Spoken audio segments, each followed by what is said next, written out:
Hello, everybody. Welcome or welcome back. Oh, it's my neighbor.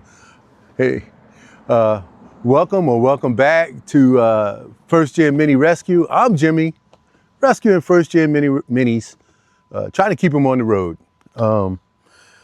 Today, I'm going to read the fortune, and you might notice a few things laying around, tell you what's going on, and the title might have brought you in anyway.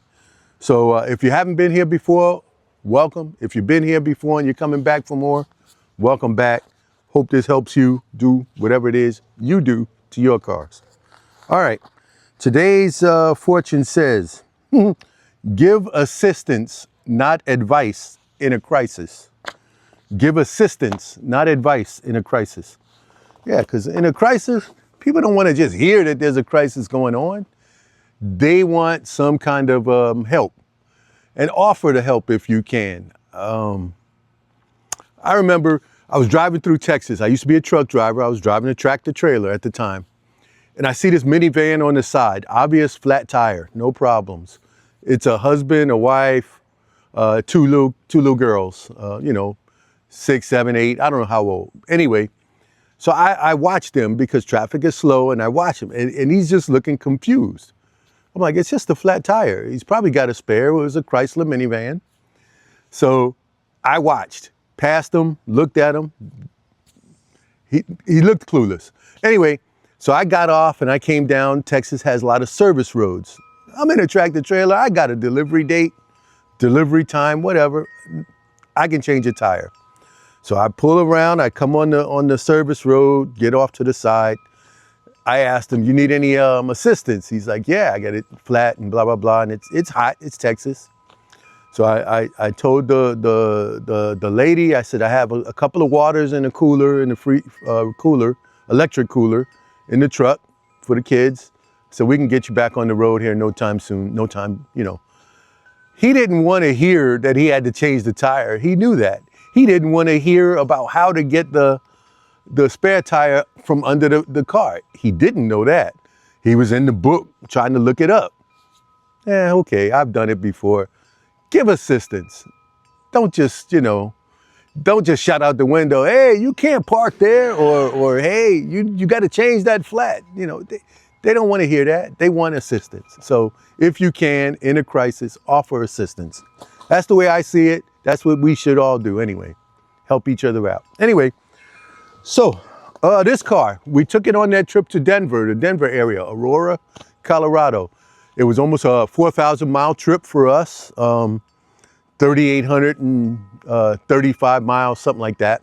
But right now the car is in, you got to excuse you might hear the wind chimes. It's a little windy out, and my wife loves wind chimes. So we have like 4 sets or 3 sets on the porch. Anyway, it's in the window for oil change. So I bought the stuff, the oil to do the change. And I do my changes every 5,000 miles. The book says 7,500 to 10,000 miles. I've never done that. I've always done every 5,000 miles. Oil filter every 5,000 miles. I do it on the 5s. So this car now has 135,000 miles. That's where that oil change falls in. The next one will be 140,000, then 145, then 150, so on and so forth. That way I don't have to keep in my mind, keep track of how many miles before my, is this one due, or do the math or write notes. I just know if it's close to the 5s or the 0, oil change. Every car we have is like that. So I go into the storeroom and I got a line of filters sitting on the shelf. And I look, and I don't have an oil filter for this car. So I said, well, I'll just order some, because I order MANN, M-A-N-N filters. It's not sponsored. That's just the brand that I use. I've always been using them on our original Mini. She's gone almost 300,000 miles doing what I do every 5,000 miles. No need to change. Get the MANN filters. They won't be here for, I don't know, till beginning of next week. So the only other option, I don't use auto parts filters. Sometime when I first started doing it, Sometimes I would get a low oil pressure and it didn't seat right in the filter housing. So I just stopped using those. I use the MAN or I use OEM. So I said, well, maybe I'll just call the Mini dealership. We have one local Mini dealership here in the central Richmond area. And the guy said, $30. I said, no, I don't need the whole housing. I just need the filter. He said, yeah, $30. I said, okay, never mind. I order online and I get 3 filters for $24. So I ordered the 3-pack. I'm not gonna change the filter, but I am gonna change the oil. When the filter gets here next week, I'll put the filter in. Extra, 20, extra, even if I go 1,000 miles in this car, it's not gonna hurt anything because, again, the original is every 10,000 miles. So I'm not worried about that. So I just wanted to disclose that. My accounting in the storeroom, looking at what I was looking at, I have like 4 or 5 filters, but those are filters for the Subaru, and which reaches 5,000 miles a lot faster than any of these Minis because we switch between the two and it takes me twice as long to go 5,000 miles in the Minis. Anyway, so that's one thing. While we were gone, I also made some notes of things that I needed to check and look at and address when I got back. So I'm gonna read some of that and tell you how that came about. Okay. In no particular order, this is just what I have on my list. The side marker light on the passenger side rear, it's out. The light bulb is out, it's not working. Probably happened when we had the blowout and the tire kind of hit the molding where the light is held. So I could have broke the filament, whatever. I'm gonna check it, make sure that side marker light works. Of course, I got oil change. I've got a transmission cooler, which I have not looked into yet, but I do want to put one on this car. So I'll be looking right now as to what type, where I can mount it, and how I can, run the lines and everything. So I'm going to just check that out. Adjust the driver's window. For some reason, probably going down that dirt road, the car kind of got shooken up and the window maybe got loose or whatever. So I'm going to adjust and tighten up the driver's window. And I'm also going to just tighten up the passenger's window because when the door is open and I can kind of wiggle the window a little bit. So I'm going to check that out. What else is there? Oh, I'm going to be using my toolkit here for Mini. Now, I know I don't have to take off the oil filter, but I do have the oil filter socket in here. But I want to use this toolkit just so that I know I have everything. I use the tools that I use. I don't have any unnecessary tools in here, and I can do simple tasks. I ordered an extra spark plug wrench because I did not have one, or spark plug socket for this toolkit, because when I changed the spark plugs, I didn't have that. Anyway, so I'll be using this as well as a few items here. You see I got my cart that I customized with some paint. On the bottom, you can see there, those are the rear shocks or rear struts for the Subaru. Have not installed them yet because they're sitting right there, but I'll get to it when I get to it. Yeah, so let me start the oil draining. Oh, and I also noticed, I didn't write it on the list, the windage, the plastic splash guard under the bottom here. I think the one side came loose. Those have like a quarter turn or a half turn screw that you screw them on in the back. So it came off. I don't know if the screw is missing, gone. So I may have to zip tie repair that in place. I don't know, but I'll look at it when I'm under there. So I'm gonna get under there, start the oil draining, and I'll get back to you. Okay, the oil change is done. All you need is a 13 millimeter for the drain plug on this car. So that's either like a box end or a socket and ratchet. But on this one, you also need a Phillips screwdriver because this one has the snorkel for the power steering cooling fan. And it has these quarter turn screws on this end. And then also on the back end here, they got quarter turn screws that you got to screw in and unscrew. So that's a Phillips, which I had in my kit. So I got to put this back. And then I also fixed the windage tray. The screw is missing. And so I put a couple of flat washers and a zip tie, or 2 zip ties actually. So it'll be fine until I either get a new screw or a new windage tray or remove it altogether. I think all of our cars do have the windage tray. Maybe not the orange one, but that doesn't matter because it's not running. Anyway, all right, so those 2 things are done. I'm gonna put this on, and next thing I'll do is go check that side marker light. Okay, let's see if I can get you guys a better look. For the side marker, there's just one little screw underneath, which I've already taken out, that goes here. And it's just a Phillips screw.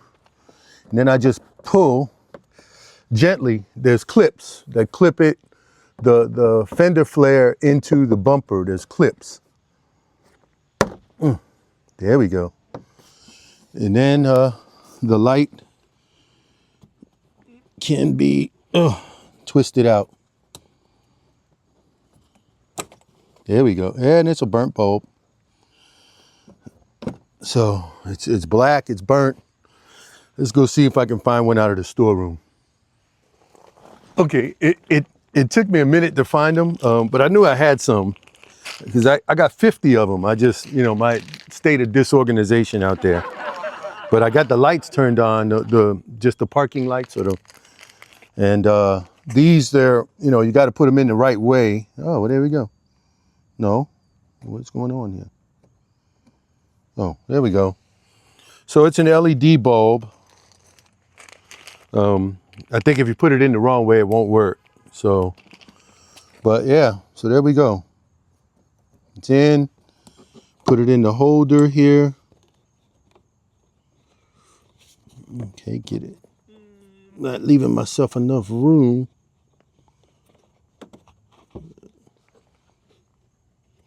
Lock it in place. Get the clips in. Press the clips in. The light is on. Good to go. This one is not LED, but the new ones, the 50 pack that I bought, they are LED. So, okay, that is repair number 2, I guess, or 3, or whatever. Let's take a look at the windows. Okay, for the window, when it's all the way up, I noticed it's too high, but I can physically push it down a little bit. So what I'm gonna do is pull the trim here, and I use this to just pry it up. And then I'm gonna use my window tightening and untightening tool and adjust the window. And I may loosen it up and pull it back some to adjust the line here. But yeah, this, I don't usually keep this tool in that tool kit. However, it doesn't weigh that much, and if it's long enough to fit in one of those pockets, I'm gonna start carrying it. So let's get this trim off.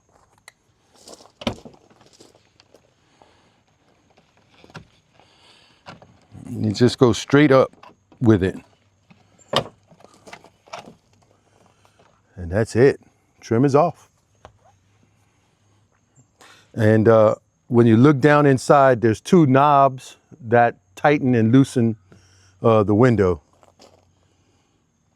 Let's see if I can get you in there, and I'll bring the window up and get you in there. Now, I put the window up so I can show you what I had been experiencing. So I closed the door, and you can see here it's too tall here, and it's hitting, and there's a gap right here. Let's see. Can you see that? Let's get you in there.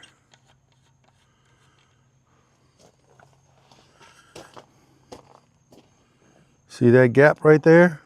There's a gap. and it doesn't close right. And then, but what I can do is I can open the door and push the window down a little bit. And now when I close it, it closes, see? So I'm gonna adjust the window a little bit because it's hitting here. So we'll adjust it down. Anyway, I've been going through adjusting and loosening and tightening with my tool. And I think I got it close enough. I'm gonna tighten it up. But the issue may not be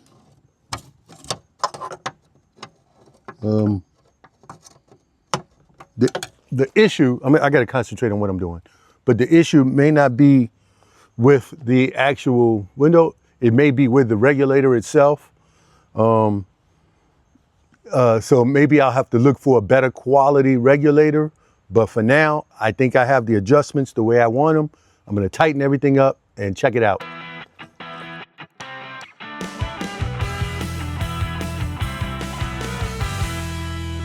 Okay, I adjusted as much as I could, but I think it is the window regulator. It just has too much movement in it. It comes down just a little, but I can still push it. And then it goes up. But when I pull the door handle, it doesn't want to come down as much. So that'll be a fall project, or sometime during the winter, I'll look at better window regulators. Now I'm just going to go tighten up the other passenger side. Okay, pretty much took care of most everything on the list. I still have to look into the transmission fluid cooler. I see a spot to put it here up front.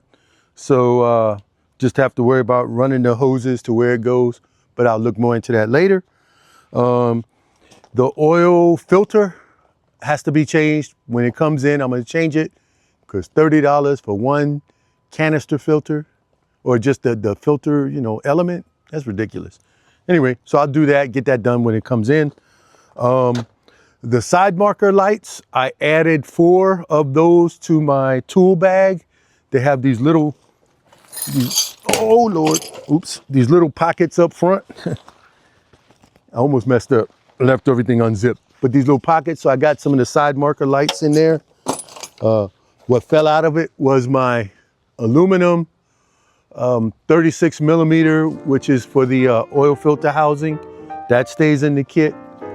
And I'll think about putting the window tightening tool in the kit. Other than that, everything is good. I'm gonna close this one up, close everything out. I'll check out the window regulator for a fall project later. After we park the car for winter, it might be one of those things to do on a good day in the winter. Yeah, that's it. I filled up the window washer fluid reservoir thing. And yeah, I don't know what else to say, except when you get back from your trips, give your car a once over, do the things you need to do, and be ready for your next trip. Having said that, thank y'all for watching. Come back, we'll do another one later. And as always, have fun with your minis.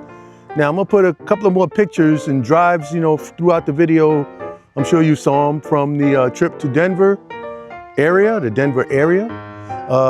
Don't let any of that off-road stuff scare you. Drive your minis. All right, bye y'all.